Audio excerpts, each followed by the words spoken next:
عزیزو، کامیابی کے لیے لوگ کتابیں پڑھتے ہیں، لیکچر اٹینڈ کرتے ہیں، پوچھتے ہیں، نوجوان خصوصاً، طلباء خصوصاً۔ کامیابی کے لیے بہت ساری مثال ہمارے اپنے معاشرے میں، ہم غیروں کو بھی پڑھتے ہیں، پڑھنے میں کوئی حرج نہیں، کوئی بات نہیں۔ ہمارے اپنے معاشرے میں بہت سارے کامیاب لوگ ہیں، ان کی ایک مثال آپ کو دیتا ہوں۔ اخوت ایک تنظیم بنے، ڈاکٹر ثاقب صاحب لاہور میں، اس کی ابتدا کیسے ہوئی، کامیاب کیسے ہوا کہ آج اخوت کا بجٹ 100 ارب سے شاید تجاوز کر چکا ہے، اور اخوت کے ملازمین جو یہ کام کر رہے ہیں وہ 3000 کے قریب ہیں، 3000 پلس ہیں۔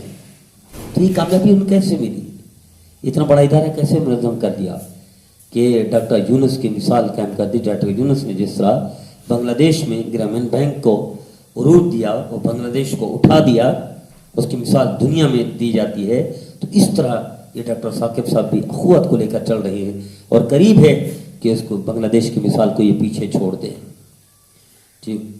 اس لیے کہ ڈاکٹر صاحب لکھتے ہیں کہ اس کی کامیابی، خود کسی نے پوچھا کامیاب کیسے ہوئے، تو اس نے کہا میں اپنے دفتر میں بیٹھا ہوا تھا، ایک عورت آ گئی کہ میں بیوہ ہوں، میرے بچے ہیں، اور میں حلال رزق کمانا چاہتی ہوں، مجھے کوئی کسی سے کوئی تمنا نہیں، کوئی لالچ نہیں، کوئی میں غلط عورت نہیں ہوں، مجھے صرف اتنا کریں، تعاون نہ کریں، صدقہ نہ دیں، زکوٰۃ نہ دیں، مجھے 10,000 دے دیں کچھ مہینوں کے لیے، ادھار دے دیں سود کے بغیر۔ تو فرماتے میں نے 10,000 دے دیا۔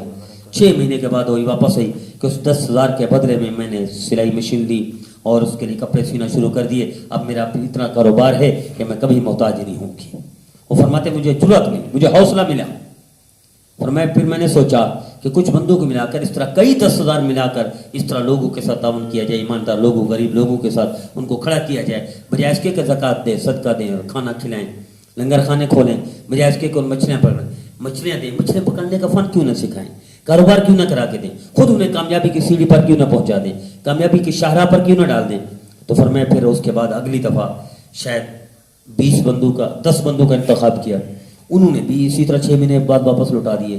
پھر ہمارے حوصلہ بڑھ گیا تو ہم نے 30-40 بندوں کا وہ کیا، یہاں تک کہ وہ کرتے کرتے آج اس سے کئی لاکھ گھرانے کاروبار، کئی لاکھ، 3 لاکھ پلس ہے میرے خیال میں، 3 لاکھ پلس گھرانے اپنے پاؤں پر کھڑے ہو چکے ہیں، کامیاب بن چکے ہیں، کاروباری بن چکے ہیں۔ جو پہلے صدقہ زکوٰۃ لیتے تھے، وہ جو بھیک مانگتے تھے، جو پریشان ہوتے تھے، آج اپنے کاروبار کے مالک ہیں۔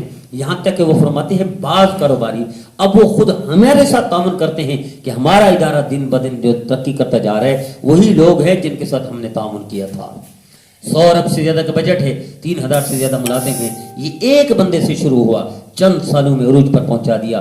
کیا اس طرح کامیاب نہیں ہو سکتا ہمارا نوجوان، ہمارے طلباء اس طرح کامیاب نہیں ہو سکتے؟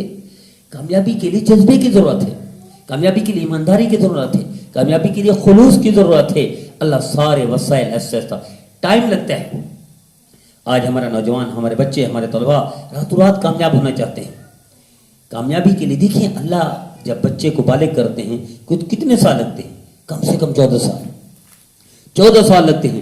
جب اللہ ایک درخت کو اگاتے ہیں، ایک رات میں درخت کھڑا ہو جائے، پھلاور تناور درخت ہو جائے، لیکن اللہ کئی سال لگاتے ہیں۔ جب اللہ یہ فرما رہے ہیں، اللہ یہ کر رہے ہیں، اللہ قادر، اللہ کر سکتے ہیں۔ یہ مثال نہیں کہ کامیابی کے لیے تھوڑا سا مسلسل محنت چاہیے، ایمانداری اور خلوص چاہیے، تو اللہ تمہیں جس میدان میں بھی جاؤ گے کامیاب ہو جاؤ گے۔ تو آئیے اس قوت لے کر ہم میں سے ہر بندہ ڈاکٹر ثاقب بن سکتا ہے، ہر بندہ قوت جیسے ادارہ بنا سکتا ہے، انہی سے بڑا وہ بنا سکتا ہے۔ اللہ